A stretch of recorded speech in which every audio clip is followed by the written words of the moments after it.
বন্ধুরা, আগের ভিডিওতে আমি বাংলাদেশের সংরক্ষণ ব্যবস্থা নিয়ে বলেছিলাম। আজ এর পেছনের ইতিহাস নিয়ে আলোচনা করব।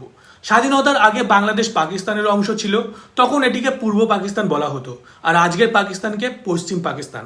1970 সালে পূর্ব পাকিস্তানে সাইক্লোন ভোলা আঘাত আনে, ব্যাপক ধ্বংস সাধিত হয়, কিন্তু পশ্চিম পাকিস্তান খুব কমই প্রচেষ্টা করে সাহায্যের জন্য, যা বাংলাদেশকে মুক্তিযুদ্ধের দিকে নিয়ে যায়, যেখানে ভারত বাংলাদেশকে স্বাধীনতা অর্জনে সহায়তা করে। 1972 সালে মুক্তিযোদ্ধাদের জন্য সংরক্ষণ শুরু হয়। প্রথমে এটি শুধু মুক্তিযোদ্ধাদের জন্য ছিল, কিন্তু 1997 সালে এটি তাদের সন্তানদের জন্য সম্প্রসারিত হয় এবং 2010 সালে তাদের নাতি নাতনিদের জন্য সম্প্রসারিত হয়। এখন প্রতিবাদকারীরা বলে পরিবর্তনের সময় এসেছে। প্রতিবাদকারীরা দাবি করে এই কোটা অসাংবিধানিক। মূল সংবিধানে কোথাও লেখা ছিল না যে মুক্তিযোদ্ধাদের ভবিষ্যৎ প্রজন্মের জন্য চাকরি সংরক্ষণ থাকবে। নাতি নাতনিদের সংরক্ষণ বাড়ানোর কি মানে? এমনকি সংরক্ষণের আড়ালে দুর্নীতির অভিযোগও উঠেছে।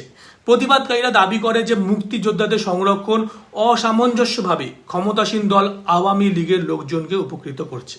তো বন্ধুরা, সংরক্ষণ ব্যবস্থা উন্নত করা শুধুমাত্র প্রথম পদক্ষেপ। দীর্ঘমেয়াদী সমাধানের জন্য সরকারকে চাকরি সৃষ্টির দিকে মনোযোগ দিতে হবে, কারণ বাংলাদেশে এই মুহূর্তে সবথেকে বড় সমস্যা হলো গিয়ে বেকারত্ব। চ্যানেলে নতুন হলে ফলো করুন, ভিডিওটি ইনফরমেটিভ লাগলে লাইক করুন।